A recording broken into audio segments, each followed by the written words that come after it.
Okay, it's recorded. Hooray! We are live. Woohoo! Awesome.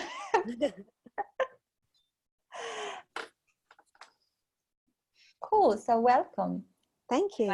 For now, it's just us, what I can see live, but probably more people will join us. I'm Raluca. I'm here with Alison and Dunstan. So this is the first time that I'm doing this hosting, practicing, introducing people, and looking at the chat during the call. So let's see how this works in the true spirit of the third line that Dunstan has. We make mistakes and we learn along the way. So should I do a presentation, like a short introduction of Alison, because she sent me? Yeah, it sounds great. I asked for the, let me just a second. We chatted a bit before going live, and it's cool because we discovered we have so much in common. So Alison is an emotional projector. It means she has emotional authority. She's a 6'2". I'm not going to go into other details. Then Dunstan probably will discuss about this. And I'm just going to share a few bits about her life so far. She's totally new to human design, and she's a freedom and lifestyle coach. She uses a range of healing arts, shamanism, plant medicines, breathwork, and holistic coaching to help people become free spiritually, mentally, emotionally, and financially. She loves to travel the world, and her life's mission is to know herself and her shadows. I totally relate to that. She says she's been to the Peruvian Amazon twice and spent a month in silent isolation in the jungle, like a true hermit, I would say. Yes. Second line. And her biggest challenges are building her business and stepping into the role of a projector and leaving behind the old life of working, which includes corporate environment, from what we've just chatted before. So since she's totally new, I think this video will be very helpful for anyone who will be watching later on that's totally new to human design, because we'll approach the basics. Yay. With the help of Dunstan. Fantastic. Welcome, Alison. Thank you, Raluca. That's a great introduction. It's really nice.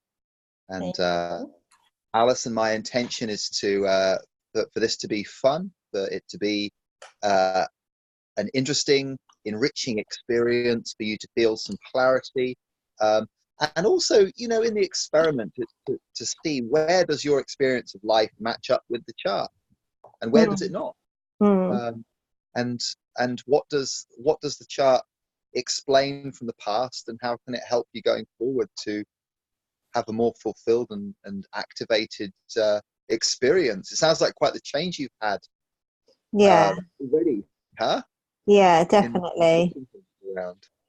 Yeah, I mean, I suppose up until a few months ago, well, probably about a year ago, I was living the full-on generator life in my corporate job, just thinking to myself, why do people work? I just never could understand the notion of slaving away. And I kind of reached a stage in my life where I actually had a breakdown. Like, I think it's quite common for projectors to have a breakdown, but I literally ended up with chronic adrenal burnout, and I was probably like bedridden pretty much for a whole year. And that's wow. Kind of really fatigued, yeah? Yeah, real fatigue. Just like, I cannot explain it. It was like this tiredness that doesn't go away no matter how much sleep. And that's when I first decided to go to the Amazon.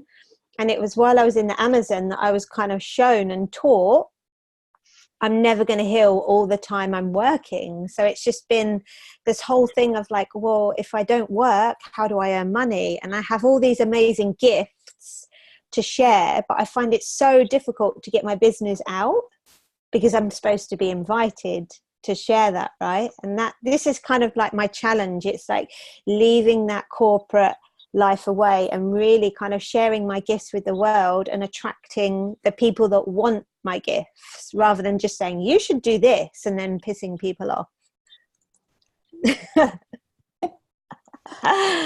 It's going to be really cool to explore more about what you do, and I'd love to dig into this theme a little bit more, of, you know, getting to that stage of fatigue and tiredness. And I know a lot of people will resonate. I certainly can.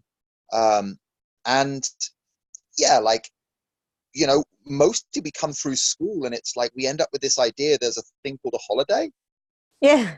And if you actually look at what it means, you know, what does that even mean? Like, you know, if you try to explain the concept of a holiday to a Martian, it's basically the fact that from 5 to 18 and beyond, your energetic system where you remember things gets up at 9 and comes back at 3 or 4 or 5 or 6 or whenever. And if you're not doing that, it must be a weekend. If it's not a weekend, it must be a bank holiday. And if not, then you must be ill. And if you're none of those things, it must be the summer holiday. And then, oh my God, look, there's someone over there, and they're none of those things. What are they doing? That's weird. Oh, that's called living. Oh, okay. How does that work? You know, I mean, I'm smiling because my friend whose boat I'm on, sitting just over here, he's been on that same journey of saying, you know, fuck it to that whole corporate thing and being successful. But then right, what about having my time for myself? And especially for us as projectors, you know, the not self-safe question is, how do I know when enough is enough? Yeah, that's the problem I have, and for sure. Well, it sounds like your body just said, right, enough, Alison. You know, like your body was like, nah. Yeah. Enough. And I was just saying before you come on the call as well, when I went to Peru, I stayed at a plant medicine center, and it was like a whole community of indigenous people living there, and they could not understand the fact that we live in these concrete houses but we're never in them because we're at work paying for them, but yet we have to buy a car to pay for the house that we're never in. And they just thought it was hilarious. and it's madness, isn't it? Yeah, when you're not when you break it down. So but what got you, like, how did you end up in the Amazon? So I've got you there. You're in your corporate job and doing whatever you did. Yeah. And you were getting exhausted, realizing something had to change. How did you go from the UK, presumably, to Peru? What called you out there? What got you there? So from a child, I've had this fascination with the Amazon and indigenous cultures and shamanism, and I never kind of connected the dots. And then I saw a YouTube video about my friends talking about plant medicines in the Amazon, and all of a sudden it was like, wow, this is what I'm supposed to do. But it actually took me 6 years to muster up the courage to go. And then, you know, one day one of my friends said to me, you've got all these ideas of building these retreats in the Amazon. Have you ever been to the Amazon? How do you know that's what you want to do if you've never been? And I kind of thought, oh my gosh, I need to go. And then, once, as soon as I decided, it all kind of fell into place. And then I kind of went there for... Did that feel like an invitation? It kind of was an invitation, yeah. It sounded like an invitation to me. It's like, yeah, there's an invitation to the Amazon. Yeah, definitely. And every time, you know, the second time I went to the Amazon, my friend said, who I met on this first retreat, she said, oh, my friend owns this retreat here.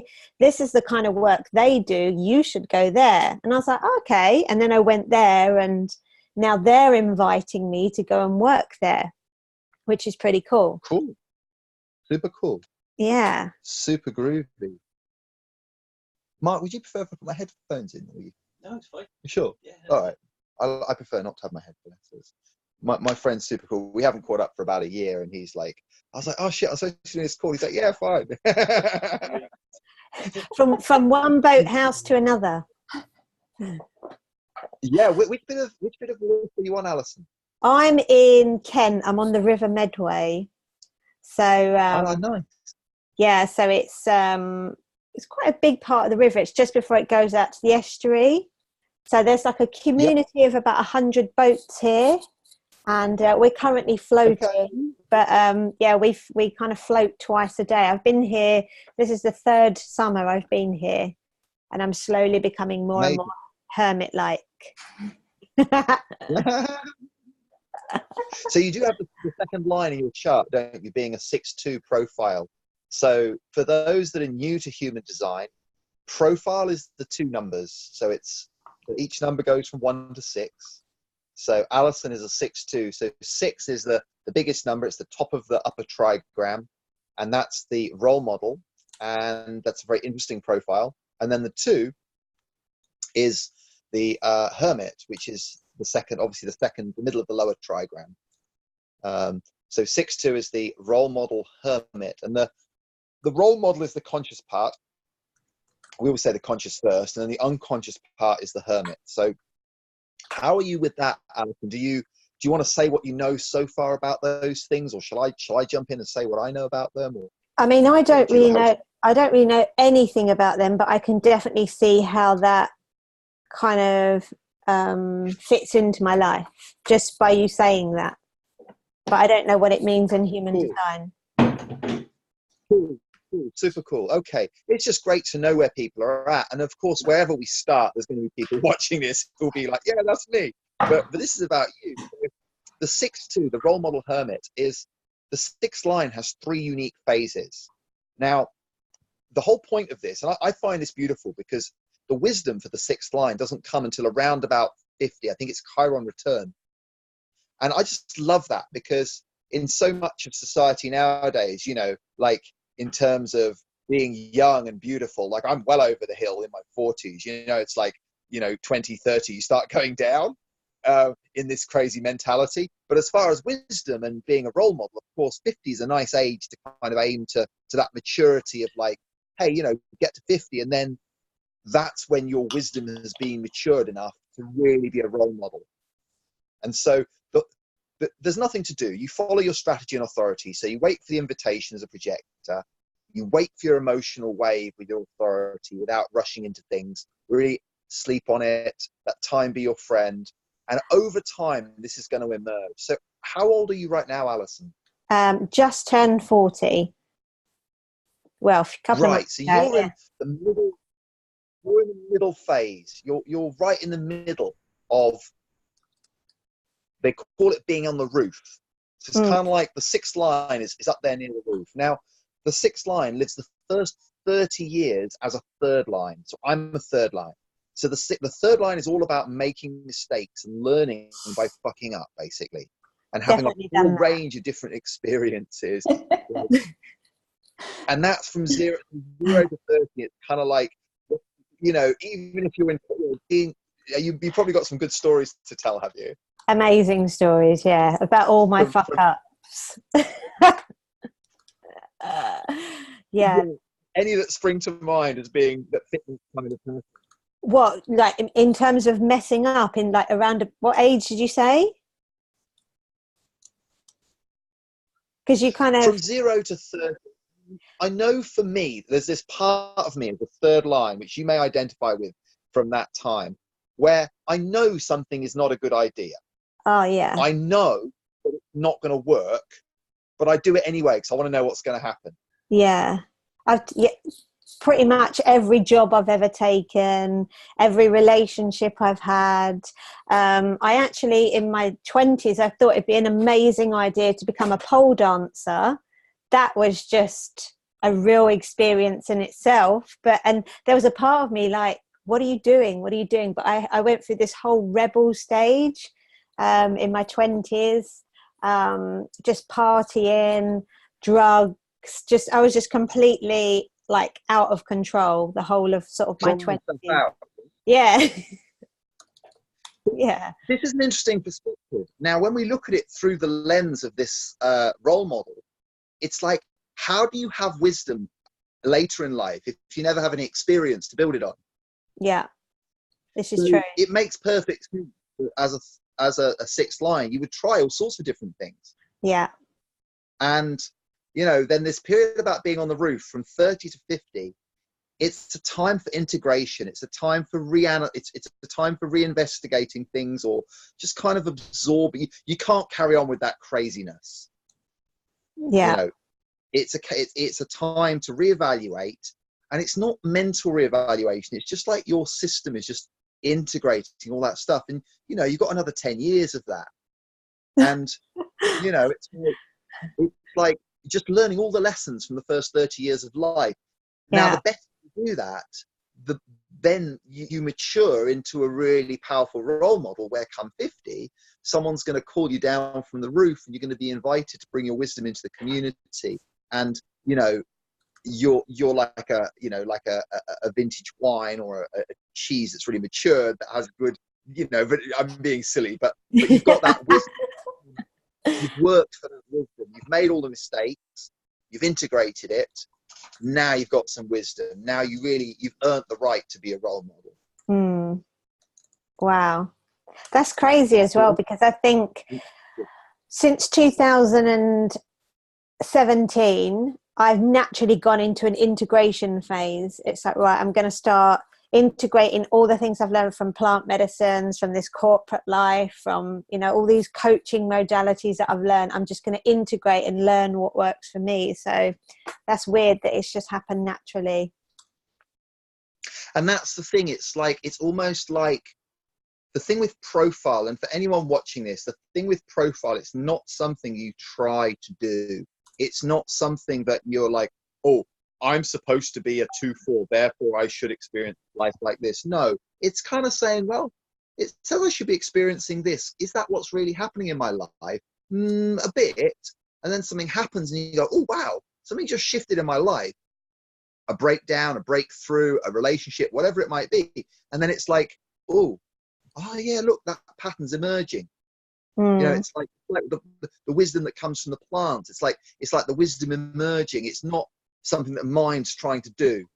And so that, you know, that's the 6th line. The 2nd line is very different. The 2nd line is the hermit. When they tell the stories of the 6 lines, that the hermit is, so you've got your 1st line who's in the basement investigating, and they're doing lots of research about different things. They're either like a 1-4 or a 1-3. They're researching. And then you've got the 3rd line above is making all the mistakes and doing all the experimentation. But the 2nd line, it's like a ground floor window, but the person is a hermit, is they're in there and they're just doing their thing. They're not putting on a show. They're not self-conscious. They're just doing their thing, and maybe creating some beautiful artwork, painting something, and, you know, and it's like the window's open, but they don't even realize there's people looking in. They're just painting away, and then it starts getting dark, and they're painting a masterpiece, but they're not trying to create a masterpiece. They're just painting because they're painting, right? And then all of a sudden it's dark and they turn the lights on so they can see what they're doing. And then all of a sudden the people outside can see in, and the hermit doing the painting's naked. And it's like, oh my God, they're naked. And it's like, all of a sudden there's this attention, and it's like, oh, I didn't realize people were watching me. You know, there was no putting on a show. It's just doing your thing. And then it's like a bit abrupt when people notice that. It's not really art for the sake of other people. It's art for the satisfaction of doing your art. And that could be being an entrepreneur, or it could be whatever. It doesn't have to be like, you know, painting on a canvas. So that's the 2nd line. That's the hermit. Can definitely relate to that as well. Because I've kind of, my whole life, I've had this singing voice, which I've now come to realize through other people's experiences of my singing, that it's a great singing voice. And I love to sing medicine songs, but, you know, I do them just for me, but people want to hear them. And it's almost like, I feel like I'm bearing my soul to people. And it's a very private thing, isn't it? Yeah, it's like I'm not doing it for like Facebook likes or whatever. I'm literally just sharing my voice, not even particularly with anybody. But I also get that with the gifts that I do have, people approach me and they're like, oh, can you show me how you do that? And I kind of feel like, I don't know, I just do it. Like, I don't know how to guide There's others. real innocence with it, isn't Yeah, there? I'm like, I don't know, I just do it. Like, it just happens. Raluca, are you resonating with this being? Yes. Because Raluca is 5'2", right? Yes, I'm 5'2", and I can relate to the second line. The 2nd line a lot. Yes, like having natural talents and gifts that I'm not even aware and I Yeah. take for granted. And sometimes people say, you're really good at that, you should do something. And I'm just like brushing off. And only recently I started to pay attention and focus on, okay, there must be something there. So let's see what it is. Yeah. But true, sometimes they ask, I don't know how you do that, whatever. And I don't even know I'm doing something. It's like, so I totally relate. Yeah, thanks for sharing this Cool. about the second line. Yeah. Yeah. So that's the profile. And it's not the first thing to learn about human design, but it is something of, helping to see what's going on through the different phases of life as we're going through. And I don't know, I just love it for me personally that it's not this kind of, because when I was at university, life was amazing, and there was some great, and it's this sort of thing of like all my friends from university, it's like they've had their fun, they've reached their peak in sport, and then it's just this sort of dwindling decline of, well, I guess we'll have a family, but we're never as happy as we were when we were, the older we get, the better we were. And it's kind of like, no, we're here to become wiser and, go on this amazing journey through life. And, if human design resonates with people as a tool, great, amazing. And if not, that's fine too. It's not for everyone. Obviously, we're here on this call, but yeah. So when did you first find out? Were you in Peru when you found out you're a projector? No, it was only, I mean, as I just said earlier before you got on the call, like I guess I've always known deep down I was a projector, but I only really found out the term projector less than 3 months ago, because I've been having healing sessions with this guy who does soul embodiments, which is really helping to land into your body and to learn your human design. So he puts aspects of human design in there, and he was talking about being a manifesting generator and how you should be. And I kind of thought that doesn't really resonate with me at all. And then when I saw the projector and I read it, it was just like, I just felt like I wanted to cry, because the first line was like, you are a projector, you are not here to work. I was like, finally, yes, yes, finally. And just so much of it, it was just like, wow. But I want to kind of learn more. So had you already looked it up from your birth time, or was that just from reading the descriptions? I just went into a human design calculator and just looked up through my birth time. You looked it up and saw your chart, and you're like, there I am. Yeah, and since then I've literally given the calculator to everyone I know, and I've got one other projector friend and we're so alike. We see the world the same, and I was like, finally, it's so good. So what would you say in your experience is like, how is that you see the world the same as your other projector friend that might be different from other people? It's almost like you feel understood. It feels like you're part of a tribe, because I've got a lot of friends who are manifesting generators, and a lot of them are coaches, and they try to coach me based upon the majority of the population. And I keep trying to say to people, you don't understand me. Like, I cannot put the energy in that you do. Just because you can do it, I can't. And it's nice to have an explanation for that, isn't it? To have it mapped out in the chart so clearly. But it was a little bit depressing when I just saw like all these energy centers just white. I was just like, oh my God, like what is going on? Where do I get my energy? This is the thing. Well, I mean, it makes sense, right? Because the manifesting generator, they've got the sacral, so it's life force energy that needs to be spent, else they'll go crazy and become ill. And it also wants to go real quick. It's kind of in a hurry. Yeah. So, and if that's your inner reality, of course, you'll be building funnels and doing whatever else you're doing in your business and, turning the handle, building. So yeah, it makes a lot of sense. And I think that's the theme with a lot of projectors. It's like, and just because someone's successful doesn't mean that they're correct for us, right? Yeah, this is true. And there's that mind saying, oh, but they're really good at what they do. There must be something for me here. But that's the mind. So this is the cool thing about the human design with the strategy and authority. It's like you can let all that go, right? And just come back to, well, is there an invitation here? And if so, how does that feel in my authority? Like, you know, and yeah, definitely personally, I resonate with that thing of that recognition. And, you know, us being here to see and be seen as projectors, that, see, it's so easy to assume that everyone else is like us.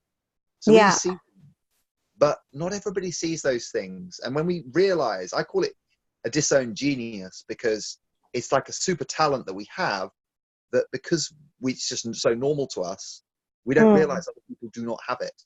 Yeah, I can definitely relate to that as well. And I think throughout my life, I've kind of lost a lot of friendships, and I've kind of almost overstepped the boundary with a lot of people, because I can literally sit next to someone and I'll get like a flash, an image and a knowing of what they should be doing with their life. And also I have this kind of ability to help souls transition into the afterlife. And it's sometimes I have information to give people, but they're not ready to hear that, right? And this is what I'm finding really difficult, is to learn, you know, to sit patiently and be like a spider and just wait for whatever it is to come into my web. That's a nice picture. Do you know what? It's really strange, because I moved onto this boathouse and there's spiders everywhere. And normally I don't like spiders, but I was just like, leave the spiders. And I just watched them. And then it was almost like I kind of understood how I'm supposed to be from the spider, because I'm like, look, they're just waiting and waiting and waiting. They don't move. But then when something comes in their web, then they move. And I was like, maybe need to be... We're going to put this in the notes. Yes, it's so cool. It is. It's like, we are the spider. We are the spider. But it's interesting, isn't it? Because the spider doesn't just wait and sit on their asses. They have a structure and a system. Yeah. And they create that web, which then it sets, and then they can just, you know, so they're not just waiting, doing nothing. So that's very interesting, isn't it? But yeah, I just thought it was really weird, like that knowing that all of a sudden just came, like how I can relate my life to a spider. Brilliant. Like, wow. They're like everywhere, all around me, and I'm not even afraid of them. And I used to just get really freaked out by them. But yeah, that was my kind of little bit of wisdom that came to me. One of the things that does happen, like you're 3 months in, the waiting for invitation part, it really does become easier, because, you know, it's like there's so many whys and hows. Like, one big advantage of waiting for invitation is you don't have to figure it out. Like, should you be working with a certain person?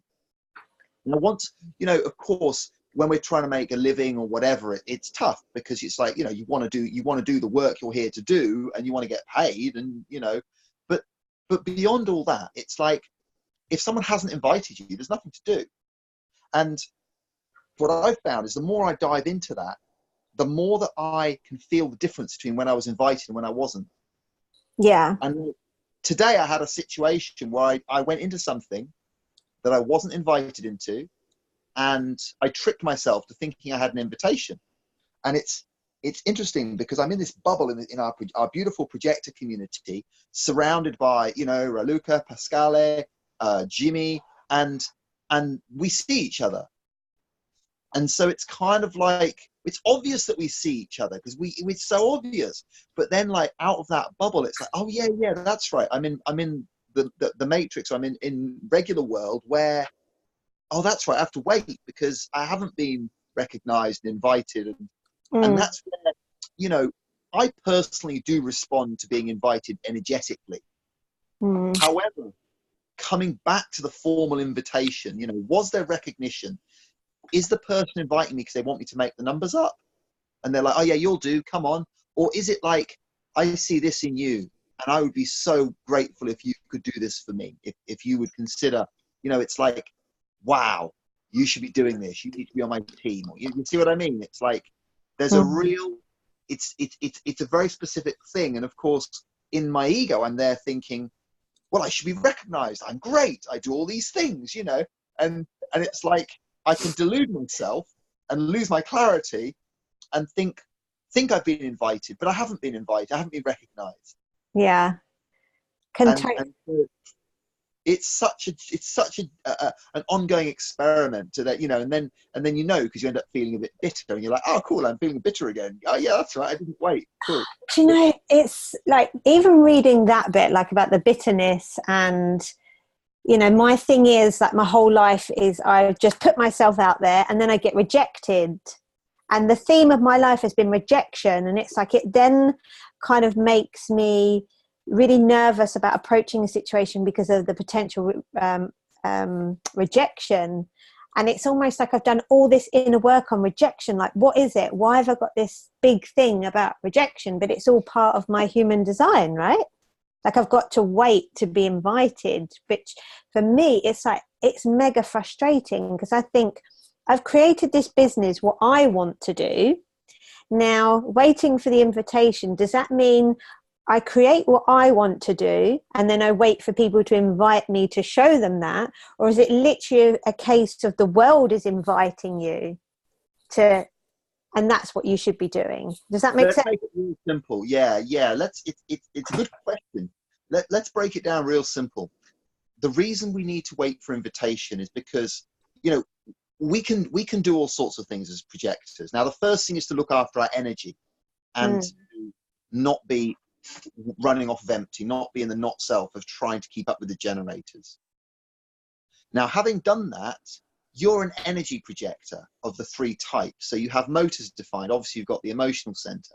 Now, for you, it means that there are times when you have energy and there's times where you have none. So just learning to be a good surfer. When the wave's coming, paddle, catch the wave, ride that energy. The moment the energy's gone, just let it fall. Stop trying to keep on surfing when the wave's gone and you're trying to paddle up the beach.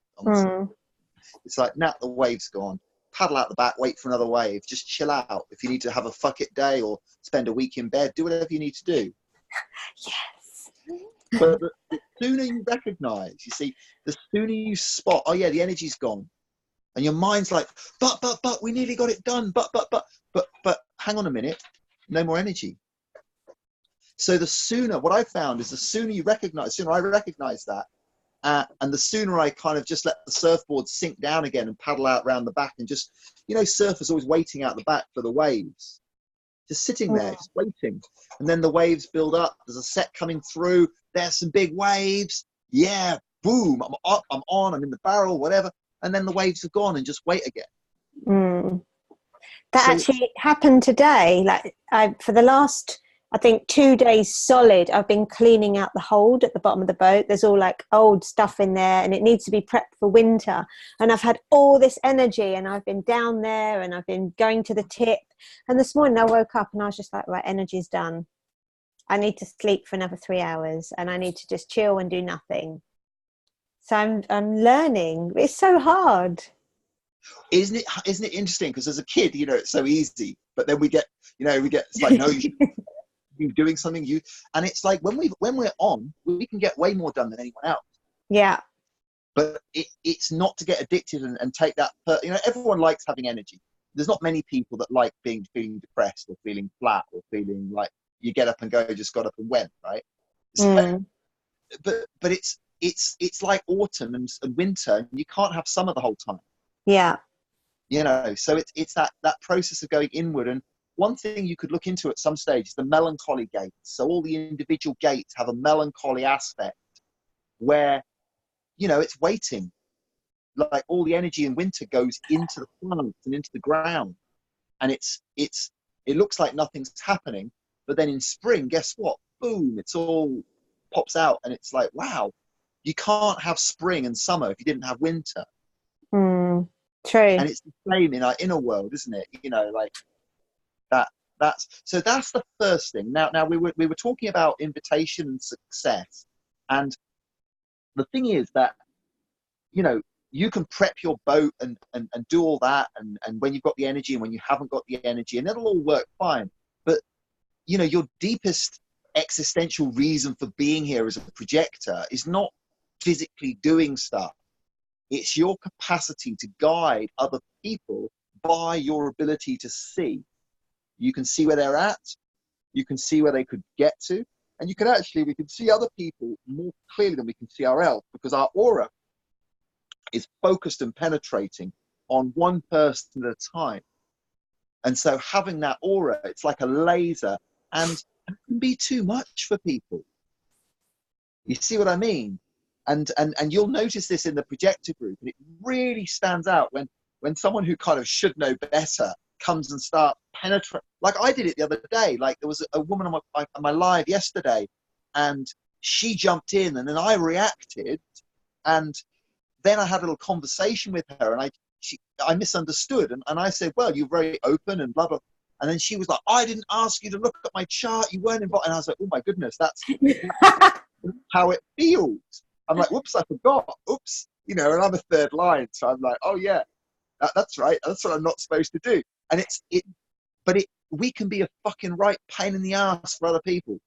All those people we think should do different, or we should tell them this wisdom, blah blah blah blah blah. Now the cool thing about your strategy as a projector is, guess what, you don't have to figure out who you're supposed to be in service to, giving your wisdom to, doing your thing with. You do not have to figure that out. It's so freaking easy, because they're going to come and invite you. But in the meantime, if you're not getting invited, well, are you going to wait for the good stuff, or are you going to get impatient and go, oh, well, I want, I'm going to initiate something or pretend it was an invitation or try, but then you're never going to get that sweet taste of success. Because, you know, I was in tears the other day because, you know, my connection with Raluca and my connection with Pascal, and Pascal and I both have this 2343 freak to genius, and she's got it conscious, I have it unconscious. So she can organize shit. I'm good at organizing things, but she can organize my chaos better than I can. Yeah. And for me to feel like, wow, there's someone on my team that gets it, that is energized just by being a part of this, and that's up for helping. It's just like the kind of the relief of just like, you know, it's like we've been waiting for so damn long. Yeah. I must admit, I do feel a certain sense of relief, like knowing we are a particular type of person. I was like, whoa, I'm not crazy. You know, I'm not a pain in the ass like most of my friends think I am, because I'm always telling them what I see. Yeah. Can be. We can all be right, proper manipulator, pain in the asses if we forget, you know. Intense is how most of my friends would describe me. Sure. Well, so funny. Yeah, I mean, there's a lot of laser guns flying around in our group, right? It's like, I see you, well, I see you, and you see me, and we all see each other. So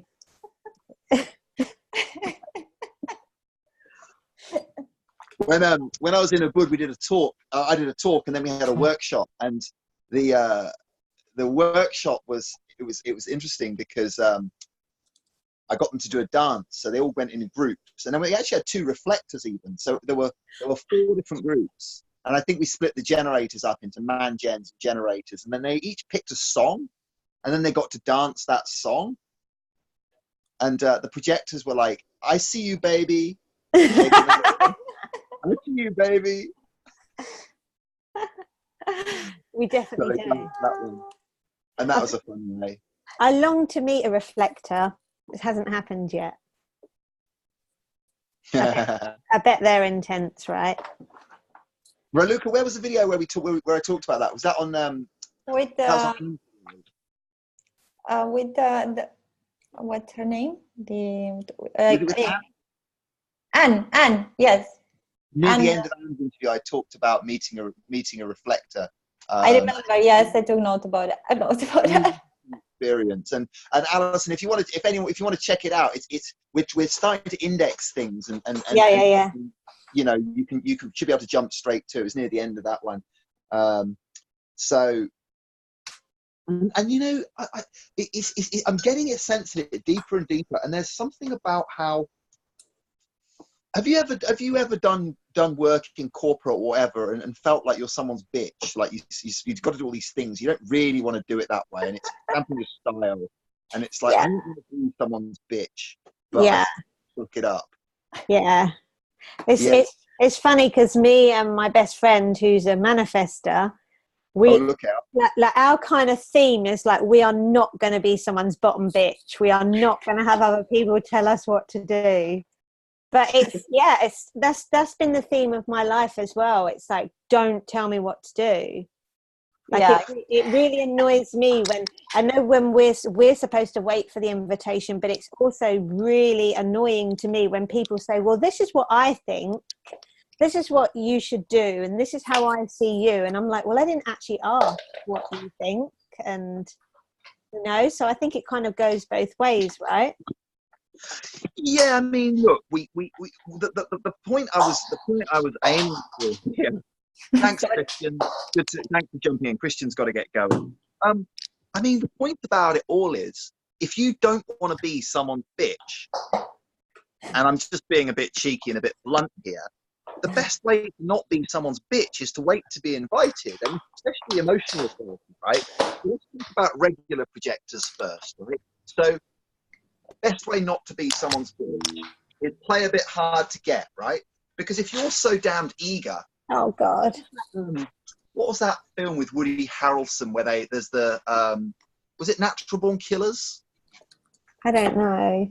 There's a scene in there where the woman makes out with this guy and then kills him, and she says, next time don't be so fucking eager, and then she shoots him. Wow. Now, what I take from that is, like, when we try too hard, yeah, you know what I'm saying? Like, being a projector, A, it's not about working hard, and B, it's not about pushing it onto other people. People got to come and find us and ask. You know, you don't get wisdom in the cornflake packet. Yeah? Yeah. Especially with emotional authority. People got to work to get that shit out of it. People have got to work to access your wisdom. Don't make it too easy. Oh, this is what I do. This now, is what I do. It's counterintuitive, because in your mind, you're thinking, but to get clients, to get one client or 10 clients, I need 100 leads, and I've got to have a funnel with I've got to write a blog that gets read by 1,000 people, and that's the generator way of doing it. Now, if you're not going to be someone's bitch, the only way to not be that bitch is you got to do it on your terms.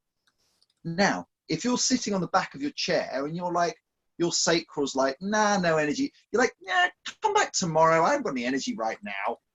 I'm riding out my emotional wave. I'm having a bit of maybe we can talk next week sometime, you know. I don't feel like taking on any clients right now. And, you know, in the meantime, you're like, shit, where do I get how do I pay the rent? Like, what about the blacking for the boat?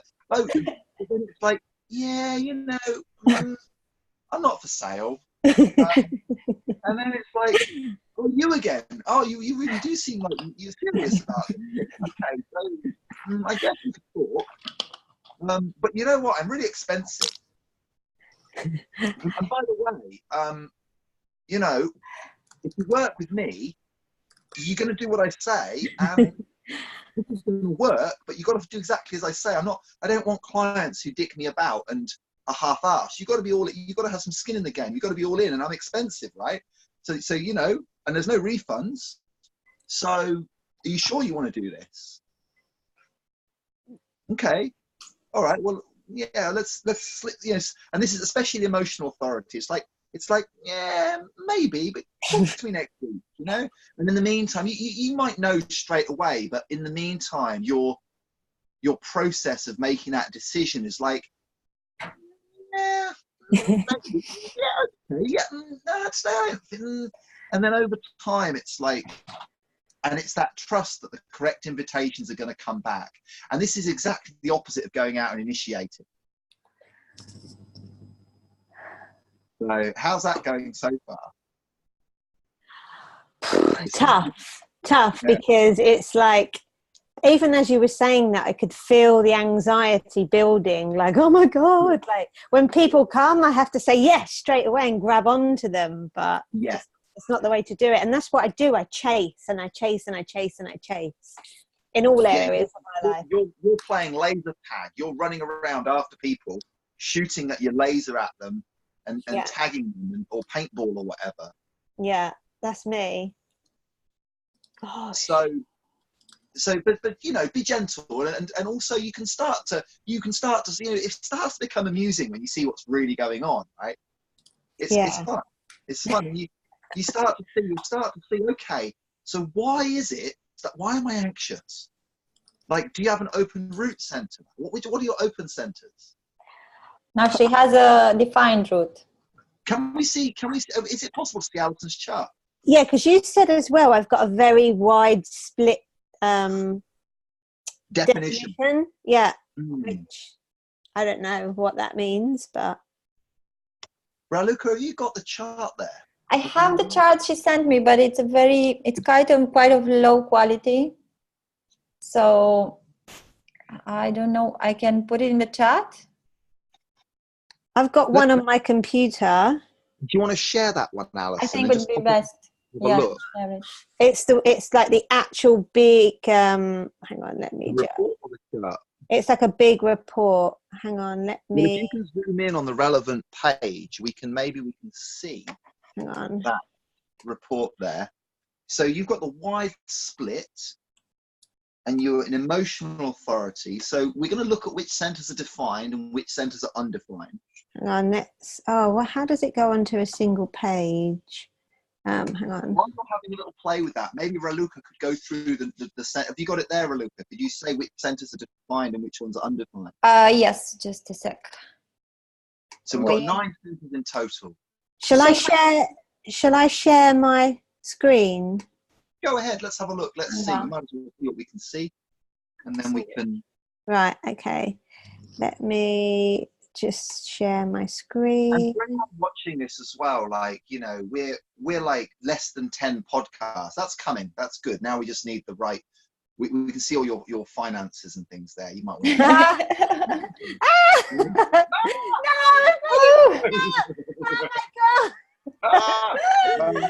Oh, how funny. Yeah. $10 million. There we go. Here we go. Yay, we have it. Can you see that?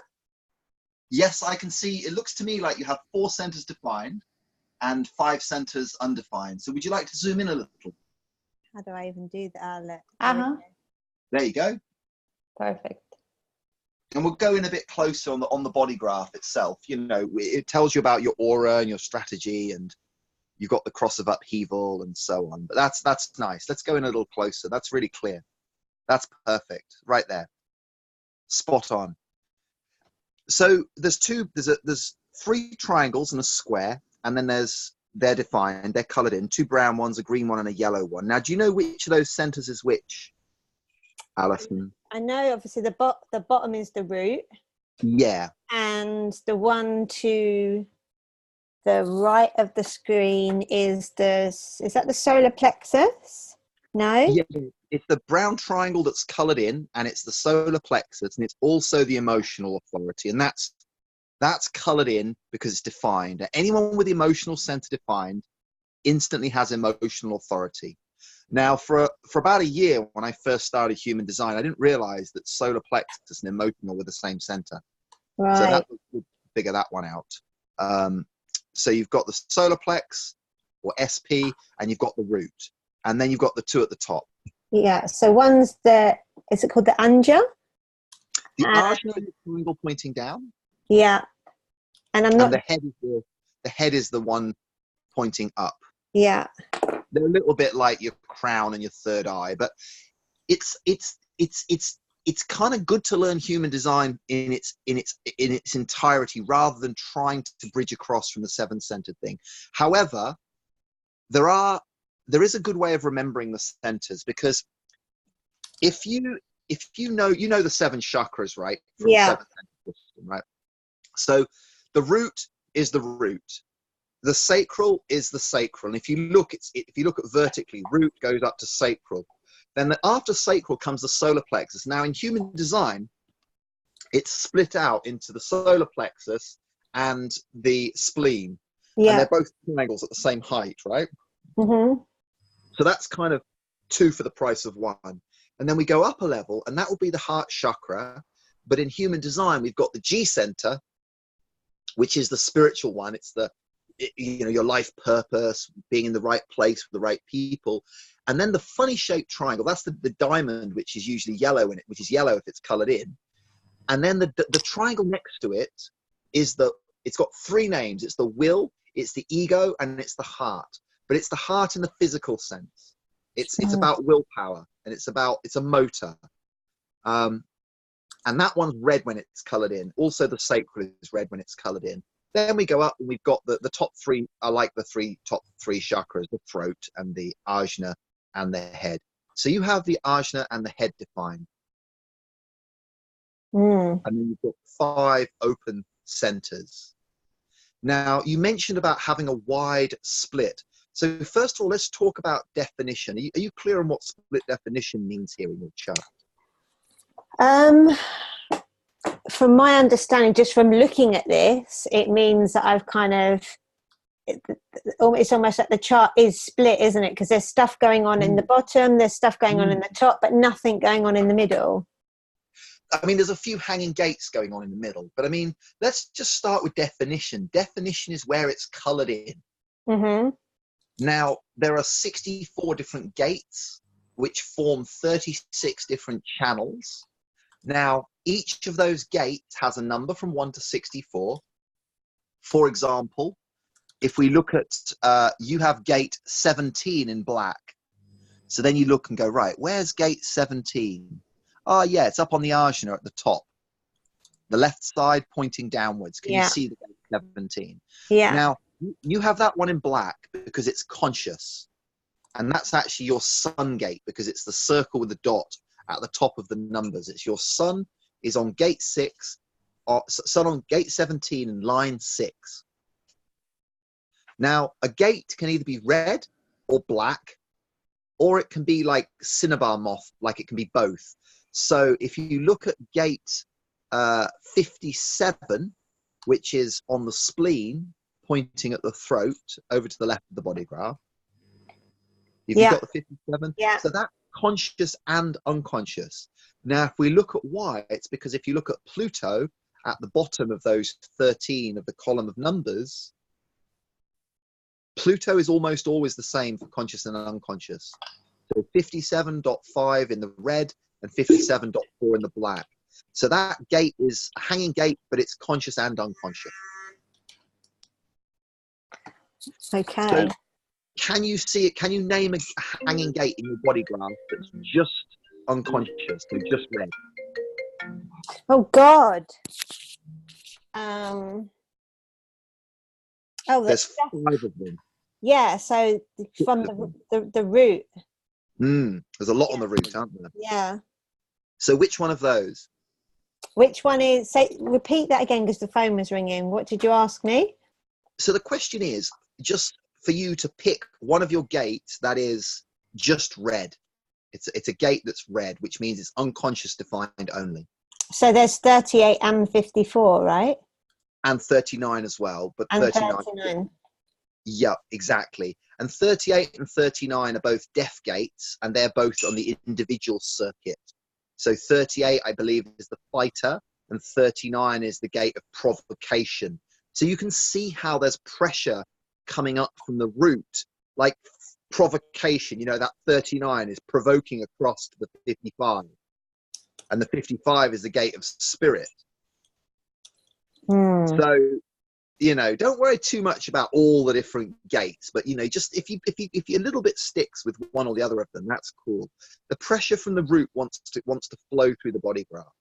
Now, we're talking about definition, and we're basically noticing how there's 13 gate activations in red on the left, 13 gate activations in black on the right. Are you with me so far? Mm-hmm. So there's different numbers, and of course, some of them overlap. Yeah. So the 57 is in red and it's also in black. 57. Yeah, I see. Yeah. Now the 43 up on the ajna is on the right, 43.2 in black, and on the left, 43.1. Yeah. So that's red and black. 22, you know, so you can start going through and see, okay, 22 is in your south node, conscious and unconscious. 47 in your north node, conscious and unconscious. So some of them double up. Wow. Now, those are gate activations. Now, when two, can you see what happens when two gate activations come together? This happens twice in your chart. So can you see where there's like a gate, like a hanging gate has white opposite, right? So, you know, the 57 doesn't connect to anything. Yeah.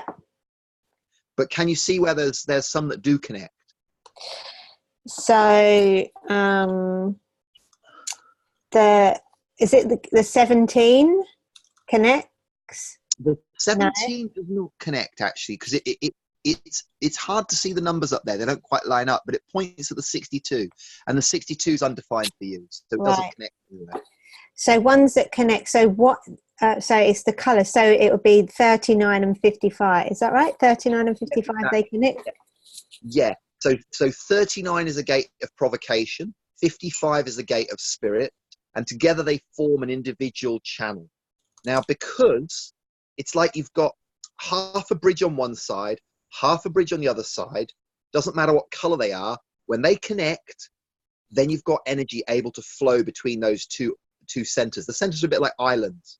Now that energy can consistently flow back and forth, it means that both of those centers are defined. Right. So that's where the definition comes from. It comes from the gates and the channels, which in turn comes from the activation from the 13 different objects: sun, earth, moon, nodes, and planets. I see. So your other channel is up at the top, right? Yeah. So what's your other channel? You've got the 47, 64, 47. Yeah. I can't remember which way around you say that one. Sometimes there's a way that they always put one number first, and I don't know the logic to it, but anyway, it's connecting the 63 and the 64 and the 47. And that's in the collective circuit, that one. Now, that means you've got definition. That channel activates the head and the ajna, consistent energy flowing between those two islands. And then the 39, 55, that's your other area of definition. However, the top two islands don't connect the bottom two islands very easily at all. You need a whole center. You actually need the throat to become activated in order to connect. Damn it. How do we do this? Well, there's nothing to do, sweetheart. Yeah? I'm doomed. Well, what they say about the wide split. Okay, so I'm split definition. I have a narrow split. I need a gate to bridge my split. Now, a split definition means, Raluca, you're single definition, right? Yes, I'm single definition. I have only one channel defined. You've got the one next door, haven't you? You've got the 1949 yes, marriage, which is tribal. So in any case, single definition people are kind of more self-sufficient. It's like they're whole already. They don't need anyone to complete them. Me as a split definition, I always have this desire to find that gate, to feel my wholeness, to feel like I'm somehow bridging my split definition. So with a split definition, it's like, I'm like, where's the person that I'm looking for to help this project to work, or you know, the right lover to experience something, or, you know, this kind of thing. Now, when you have a wide split, it's almost like, I don't remember the words of the description, but it had a feeling of like how you're looking for the thing that's missing, is like what's missing in the world, in society.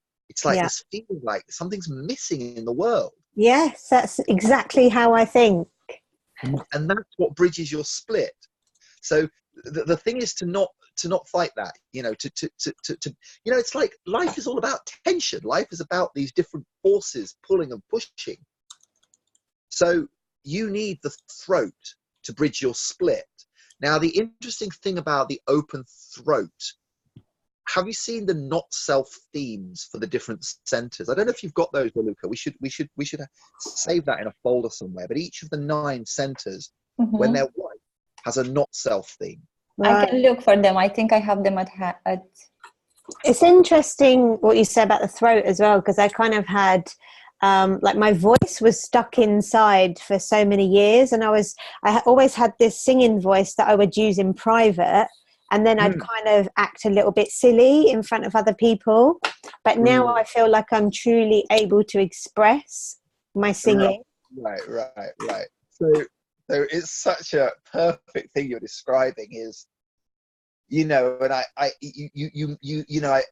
I wonder if, I don't know anything about how it was when you're doing the pole dancing. There may be something in that as well, but the open throat is all about wanting attention. Yes. Give me attention. Look at me. Yes. Yeah. Yeah. Give me attention. Give me that attention. Yeah. Yes. Now, there's different things that can be attached to the throat. For us as projectors, we can either have the G center connected, in which case we can talk about life direction and purpose. We can have the spleen connected, in which case those fears, the things we're aware of, that awareness can come up. Or we can have the ajna connected, like I have, in which case when I talk, it's kind of like I'm explaining. It's like hopefully brings clarity. Now, for me, Freak to Genius, it's about timing. So if my timing's good, it's genius. If my timing's off, people are like, you're fucking weird, leave us alone. Right. But that's my ajna connected to the throat. So to have it so basically my guess is that anytime you're being like showy, you're not in alignment, especially with that second line hermit. Anytime you're putting on a show, or you're like, yeah, you should listen to me, or look at me, blah, blah, it's probably going to be the not self. Whereas, you know, you were talking about the medicine songs that are moving through you, and that thing that you do for yourself, that you're like, oh, okay, if you have to listen, you can. Yeah. That's a different voice. Yeah. Wow. And it's not just sound, it's craving attention. Yeah.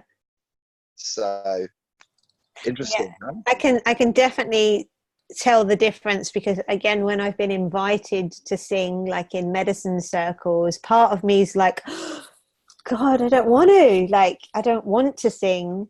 But when I do, it's actually really lovely. But when it is a case of listen to me sing, everybody, it just doesn't feel right. It doesn't feel good. Yeah. Wow. Now here's the thing. You've got a great reference point there. With this is the gift of the third line, and you have the sixth line, right, which it connects. But the gift of this is us third liners. We can say, hey, look, you know how it doesn't feel good. You know how it does feel good. Fantastic. There's your barometer.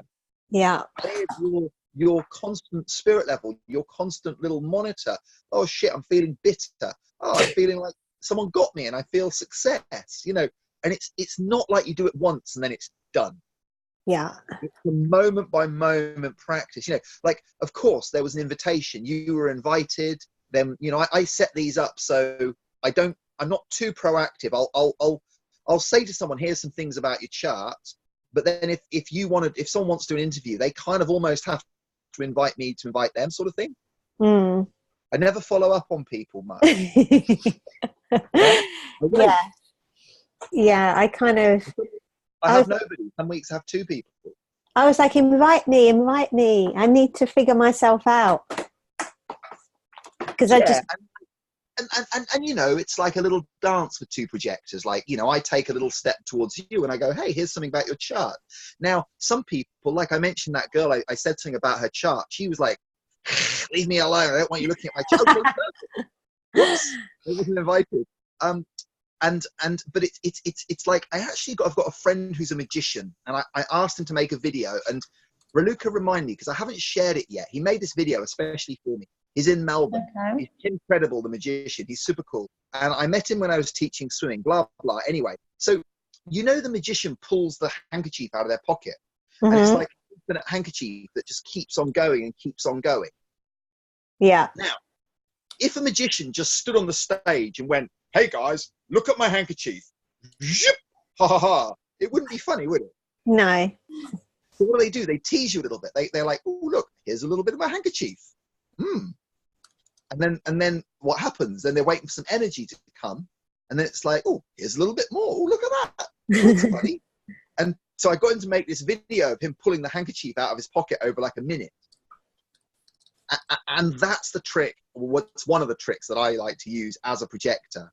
Yeah. Because when you know how much clarity and value you have and how special those things are, because not everyone has that clarity.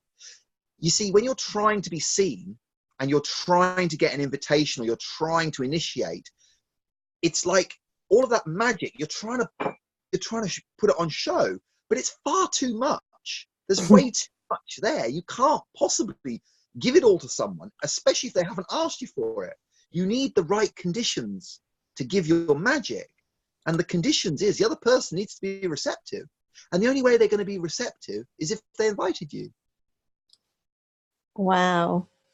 It's like, I mean, imagine you're a dude, a horny dude with a big erection, and you're running around and you're like, "Yeah, that woman looks good. Yeah, she's a fan. I'm trying to stick it in her."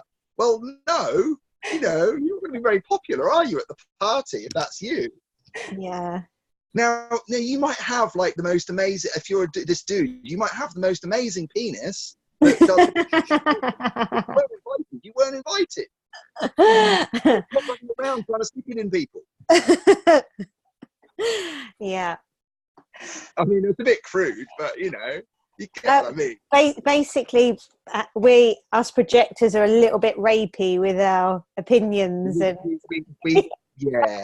And look, like some projectors are like in the group, they're like, "I'm afraid to even look at someone because I'm worried that I'm violating them with my aura." It's like, come on. We're not that bad.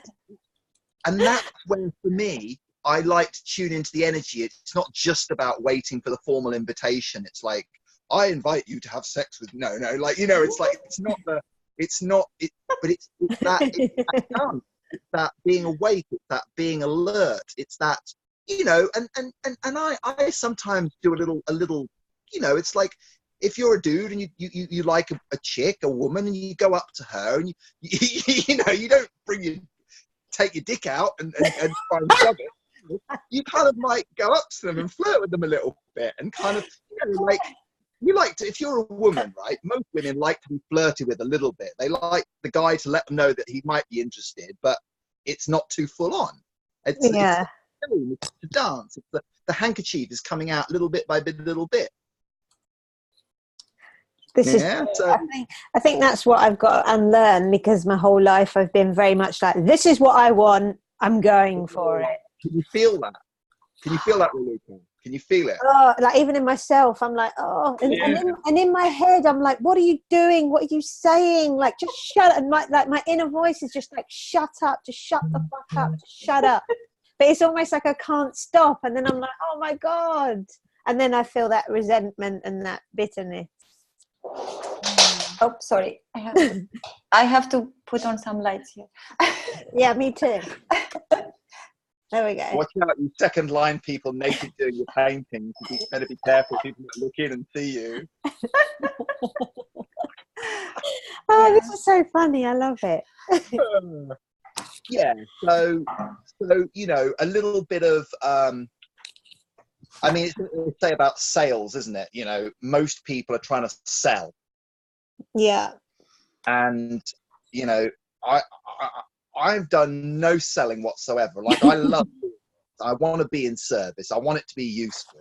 And down the track, there'll be something to sell. It's like sure, you can go on lots of first dates with people, at the end of the day, sometime you might like to go a bit further with them. But I'm not trying to get married to anyone straight away that I've never met before. Yeah. I'm not going down the pub and going, "Oh, you're well fit. Will you marry me?" You know? That's where I'm going wrong. Damn it. Stop asking people to marry you. It's so crazy. Like, I have this knowing, like, I can see someone and straight away I'm like, I'm going to be in a relationship with this person, or they're going to be my client, or I'm going to do some work with them. But then it's just like learning to sit there and just waiting for them to realize. Right? Yes. And here's the thing. You can see things in a moment. You can see their potential. You can see where they're at. You can see where they could be. You can see how you could be good together, professionally or personally, whatever, friend or lover, whatever. However, only time will tell. You two, Raluca and Alison, on this call, you're both emotional authority. Yeah. Now, you don't know how your emotional wave is going to play out in relationship with this person. You do not know. Now, if I'm engaging with someone that's got emotional authority, I should expect their wave to play out. So I'm not going to jump, even if I know straight away, splenic, right? I am not going to jump in straight away because I don't know. They might be sweet as pie today, and then tomorrow they're like raging Kali with a volcano coming out. I don't bloody know. Yeah, that can happen, yes. And if they're a reflector, I need to wait a whole month. Oh, wow. Well, a month's not that long, really, is it? Like, you know, we're all in such a bloody hurry. True. I need to meet one of these creatures. Meet a reflector. Yeah. Yeah, we're ready. Wow. Yeah. Yeah, so it's there's a level of clarity and honesty. See the weakness as a projector is you can see all this potential, but you can't yet see how they're responding to you. Yeah. And in your head, you see a bit, and then you're like, I mean, when I put it on you and I say you, I'm describing myself. Okay, so you know, and if you know, it's just how I am when I'm doing this, right? So it's not a personal thing, but it's like nothing's personal, right? It's human design, but it's like I delude myself because I'm like my ego comes in, not the ego will center, the bad ego, you know, the not self comes in, and it's like, oh yeah, you could make such a difference to this person's life. And the truth of it is, I want clients now. Right now I'm in a position where I need the money, right? So it's good. I've worked out the money system, but I want to be in service to people. Same. And I used to have this thing of like, well, people should be grateful and, you know, arrogant as fuck. Like, grateful. People need to invite me, and they should be grateful, and they should recognize me and invite me. And guess what happened? I'm guessing you didn't get very many invitations. Nothing happened. Because I had an attitude problem, and I still do sometimes. Yeah. So now, you know, like I've messaged a few people I'm on day 4 of my challenge, and I'm like, could you help me? Because I actually would really like to be able to help someone. And is there anything I could help you with? Like some humility, you know, it's like for me to do my thing, I'm a guide and I would really like to guide you. And I know it's kind of the opposite of what I was saying about not being a bitch, but it's kind of like just being honest, you know. And while we're learning, we can do that, you know. We can say, hey, you know, this is but super light and waiting for the other person to come in, you know. And one key thing to that is to have lots of possible prospects, and we have a focused aura, so not to just put all your eggs in one basket and say this person's going to be my £1,000 a month client. Well, maybe they will, maybe they won't, but what about, you know, just be open to all possibilities, and don't put all focus on one person having to be the one. Yeah, I kind of feel like that's kind of how my business is as well, because I've got so many different modalities that I use. Tell us some more about your modalities. I want to know about this stuff. So I use, like I do shamanic healing, so kind of deep emotional, spiritual shadow work. I also do energy healing. I have a natural, almost, it's like an end of life soul transition ability. So I can help souls cross over, and I seem to attract a lot of people and animals that are coming towards the end of their life. But that to me is quite scary. It's just like, I don't really know how to pursue that. And then I also help people create more wealth using gold and cryptocurrency and things like that. So I've got this whole freedom package that I offer people. And it's all these like many little different things. But I'm just like, look at me, look what I'm doing, look at me, look at me. And it just doesn't work. And then I'll get the odd person come along who says, oh, I've been silently stalking you on Facebook or whatever. Can you help me? And I'm like, yeah, sure. So that's kind of how it works. But me being like like in the mindset of the generator, I'm like, I have to put myself out there. I need these clients, you know, want to step away from this corporate world because I've still got a toe in it, just not as much. While I'm waiting for my other stuff to build. But I kind of think, when is it actually going to build? When is it going to happen? Because I've got all these tremendous gifts. When are people going to want them, you know? So I know that it's a patience game for me, because whenever I look at anything that's working, it's normally like the third or fourth time that I've tried it, and I normally had the idea for it 5 years ago. Yeah. And that's hard, being splenic, because I'm like I've got the idea, I can see it, it can all happen now, I can see the person, you're right, you'll do, you've got, but there's no invitation from those people. Yeah, I think that's a problem. I've very much been like, this is what I want to do, this is how I want to help people. For example, when I very first thought about leaving my corporate job, I created this whole women's empowerment, eating disorders. I didn't really want to do it, but I kind of did. But I was being coached by a generator. So she was like, this is kind of what you should be doing. And I kind of set up this whole business, and then it was like nobody wanted it. So I was like, this isn't really what makes my heart sing, you know. I'm really into the shamanic stuff. I'm really into helping people's souls wake up and, you know, help people develop why they're here on earth. That's kind of like my gift, like how I really want to help people. Can you guys hear me okay? I can. It did cut out a little bit, but yeah. Someone was trying to call me. It's a funny thing, Zoom does. Yeah. And it happened to me earlier also. I think it's still recording okay. Yeah, it's okay. Put my headphones a second.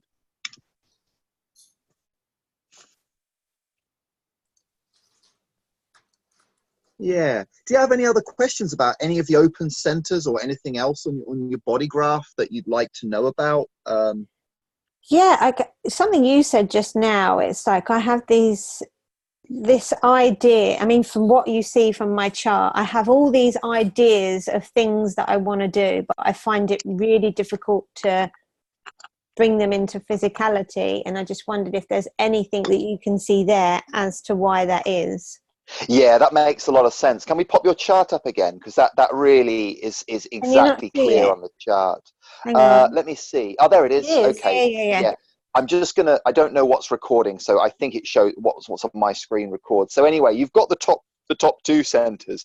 So the pressure to think is coming in the top, and then there's the ideas coming in, and then that gets processed in the mind, in the ajna. So it's asking the right questions. Now, you're absolutely right. There's that energy with you on your own. That energy does not flow down to your other centers. This is exactly the split definition. Yeah. And then you've got the two motors. You've got the emotional wave doing its thing, which is the slowest of the awareness centers, taking like however long it takes, and never getting to certainty, but only getting kind of clear. And then you've got the root putting pressure in the bottom. So there's kind of like, you know, grounded, you know, that doing kind of energy from the bottom. totally disconnected from the ideas. So there's different ways that your split can be bridged, and it's probably not going to happen any one way. Okay. So you know, working with other people is going to help, and working with other people in ways that, now I'd recommend that rather than looking at people's charts and like always go, oh, let me see your chart, at least feel the person a bit first, and feel, you know, how like over a period of time, right? Feel, well, how is it with this person? How is it collaborating with this person? Let's have a trial period of 2 weeks and see how that feels. And then over that time, you're going to get a sense of those different issues and how it is. And then at the end of that time, you should have some clarity on, oh yeah, that I feel like my ideas get translated into action much easier in this partnership. Yeah. It may not be anything they say, it's just in their aura, in the connection. You know, it's like the projector aura is magic, because you don't even have to say anything. In the right situation, your presence, you know, someone could come and see you for a shamanic session, right? So you've set up your tabla, whatever you set up with your crystals or your eagle wings or whatever you do. They might come in and you might just sit there with them, and you might smudge them, or I don't know what you do. And they might then, after half an hour, the light goes on and they go, oh my God, thank you. And they go out again and they're clear. They know they got what they needed to get. Yeah, I've had that. A few people have said that. Oh, there you go. So you see, these 5 white centers is where you go to school, you learn in order that you can be a great guide for others. Yeah. See, with the throats, go ahead. Yeah. I was just going to say, is what you said, how I have all these ideas coming in, but I feel, you know, I really need someone else. And I've always say to myself, you know, I've got all these amazing ideas. I want to build this healing center, but I can't do it on my own. And I'm waiting for the people to come that's going to help me do it. And then it's like that frustration kind of kicks in, because it's like, well, where are they? You know? And is your energy going to attract them when you're in that frustration? Of course it is. Do they not know? Don't they know who you are? Yeah, exactly. No, it's not. Like, I know that was an unnecessary thing to say, right? But it's that, like, yeah, you've got it. I know you've got it. I can feel you've got it. And just on that wisdom thing, the open throat center, when you stop trying to prove shit you don't need to prove and being seen, you know, when you stop trying to be seen, then the open centers all amplify. They take what energy's there and amplify and clarify it. So, for example, the sacral center, when you've stopped trying to be a generator and you know when enough's enough, and you stop trying to paddle the surfboard up the beach because the waves run out, but you actually are still trying to paddle. No, you're just surfing when it's there, when it's not there. When you have that wisdom in the sacral center, and I mean in the cells of your body, not just as a concept, when you have that in your cells, you are an amazing guide for generators, because we have to, as projectors, we have to be efficient with our energy. But guess what? Generators can benefit from being efficient as well.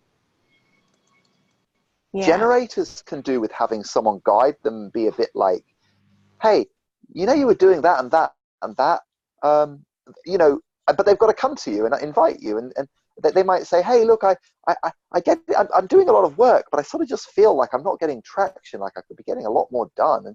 And you're like, yeah, well, that and that and that you're doing, you know, you don't really need to do half the things you're doing. Yeah. Oh, and by the way, here's my invoice. Yeah, I think with me, it's like that panic does always set in. It's like, you know, you're waiting for the invitation and you're waiting for the clients, and it's like, what if I can't feed myself? What if I have to wait for so long? But then it's all about. So here's you want a tool for that? Go on. Write it down. I'm going to starve. I'm going to lose my home. I'm going to be on the street. I won't have any clients. I will have failed. Yeah. Write all that down. Because anything you're trying to avoid has power over you. Yeah. you know. I've lived without money. I've lived homeless for periods of time, sort of by choice, but not proper homeless. But I've lived on the streets a little. Yeah. And I'm not scared of it. I don't want to have to live on the street, but I'm not afraid. You know what I mean? It's like whatever your fears are, have a look at them. You can use the work of Byron Katie is a fantastic tool. And when you feel that twinge of like, fuck, I've got to get a client yesterday, like I'm failing, like what is that? Like have a look at it and you know, feel where that twinge is in your body. And it was great you were able to share that already, you know, like not already, but like, you know, you're able to articulate that shows awareness. It sounds like the splenic kind of thing. So you may be. Hello. You've just got a quiet. call coming in again. It's all right. We couldn't hear you again. Yeah, we're going to wrap up soon, but you know, you've got the open spleen, so you can amplify other people's fears as well. Oh. And you know, the not self there is, where am I hanging on to things that aren't good for me? When you say I can amplify others' fears, can I absorb other people's fears as well? I kind of feel it like if you hold on to it, it can get stuck. But when in our true state, feelings come, feelings go, like energy moves, and then it's like, it's not supposed to be blocked. It's like a pipe where things can flow. But yeah, sure, you know, from your somatic work, that there's, you know, trauma gets stored up in the body. So you know, it's in our ideal case, it's just a very fluid. It can just move and flow. And so I don't go with this whole thing about, you know, you've got to have boundaries and you've got to like avoid narcissists and I'm an empath and yada yada. Because for me, I'm like, look, if I'm attracting that into my life, then, you know, if I'm not resonating on that frequency and I drop that frequency out of my awareness, it's not going to be in my life. I don't have to worry about it. I agree. So, yeah, and in the meantime, you know, I'm gonna enjoy experimenting with it and see what happens. Wow. Oh my God. This is so interesting. Like, just, you know, looking at that chart, just thinking, what does it all mean? And then how it kind of correlates to your whole life. It's been super helpful. It's been useful, yeah? Yeah, definitely. I'm like, now I know why I'm so fucked up. Well, I sent Raluca a song about that. We've got a song, haven't we, Raluca, about that? It's brilliant, that one. Yeah, I totally recommend you. Yeah. Send it to Alison as well. Yes, please. Now, what's interesting is you only have 2 third lines and you only have 1 fifth line in your body graph. So your lack of third lines might mean that you're not inclined to, I mean, even though you've got the 6th line, now you might be a bit reluctant to fail. So I would do some failing on purpose. Oh my God, I'm so scared of failing. Yeah. Yeah, you are right. So that could be, you know, try some small things. You could do a 28-day challenge to make a small failure every day. Fail something. This is so freaking weird. Like, I kid you not. The other day I listened to this podcast and I said to myself, well, I'm fed up of seeing all this polished crap on Instagram. I'm going to set up a challenge to fail every day for 30 days. I swear. Nice. Very nice. How funny. Well, there we go. So it's there. It's there. Wow. Yeah. This is scary. Yeah. So, and you've got a lot of first lines, which is the investigator, and you're obviously a 6-2, and you've got 3 or 4 fourth lines. You've got 3 fourth lines as well. But anyway, there's loads of rabbit holes. I think we've done enough content. So, what would you say as being your key sort of what stood out from today as far as everything? Just really feeling like understood, and you know, the reasons my life's going a certain way is because I'm acting out of my not self. And I've, you know, that's been a clear path. You know, my whole life I've been acting out of my not self. I've experienced the burnout. You know, I've hung on to relationships far longer than I wanted to with generators because I'm feeding off their energy. You've been trying to prove stuff. You've been trying to be seen. Yeah, I've been trying to be seen, and it's just, it's reassuring, but it's a scary concept that I can just wait, but I just have to continue to be that spider, right? Yeah, I love your spider thing. That's cool. Me too. It's so cool. Can become a theme. Yeah, the spider. The projector is the spider. Yeah. Definitely. We wait in stealth mode for the moment. Yeah, waiting. Yeah. But no, it's been amazing. And as I said, it's just really nice to connect with people that are so similar, but yet are completely different in the same sense. So thank you. Yeah, you're really welcome. And I wanted to say thanks to Raluca because I felt very different with this call. I feel like I can really relax into the call, and that's been it's been very different feeling. So I've really enjoyed. I felt I could be a lot more present when I don't have to worry about different things. So I felt that I've embodied the waiting a lot more this call, rather than kind of feeling like I'm trying to spin plates at the same time as doing this. So it's one of the most healing things this week has been feeling like, hey, I've got some support. I've got a team of people who, we're early days, and who knows, it might be a different team of different people eventually, but it doesn't matter, because the feeling of feeling part of a team is just so sweet. It's so, and it was like totally effortless. You are all recognizing each other. And it's also just being patient for the right people to come, not trying to figure out who the right person is, like we were saying. So, and but just on a technical side as well, it's been and having the space a bit held, and it's gonna be nice having a sort of a three-way conversation rather than just a one-on. So that's nice. That's been great. I must say, from my perspective as well, it's really nice having the masculine and feminine energy. I think it works really well. Cool. Nice. Super nice. Thank you guys. Also, I'm super stoked because I've been taking notes, Awesome. And but I've benefited a lot. I mean, I enjoyed the conversation, and I resonated with so many things, because we have so many common things in our charts. Super grateful for this conversation. Yeah, I think you're the first person with a wide split, Alison, that we've interviewed. So that's I knew I was special. You are special. Yes, you are. You're so special. Stop it. Oh, you're so seen, darling. It's that throat, isn't it? Wanting that attention, wanting to be different, wanting to be special. Yeah. So funny. Oh well, thank you. Well, who knows? We may end up doing some kind of interview from a boat together sometime. You never know. Yeah, definitely. Being as we have that in common. I actually would love later this year to do some interviews in person. That's my goal for this rest of this year, to go and visit some projectors. So especially the hermit ones, because especially the special ones. Yeah, well, we're all special, but I just think, like, I literally spend my whole life alone. It's nice to have that togetherness with other people, for sure. Sometimes, isn't it? Yeah. While we're waiting in our webs.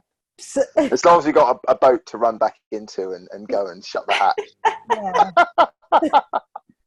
Well, love you guys. I think we'll wrap up there, and thanks for an awesome call. It's had a really nice vibe today. Thank you from my boat to your boat. Thank you, guys. Thank you so much. A real pleasure. Thank you. And we'll get the recording up, and then you'll be able to check it out and have a listen and so on. So brilliant. Beautiful. Thank you for your time and your wisdom and your help. Oh, you're most welcome. It feels great. Thank okay, you. guys. Thank Ciao for now. Bye-bye. Bye.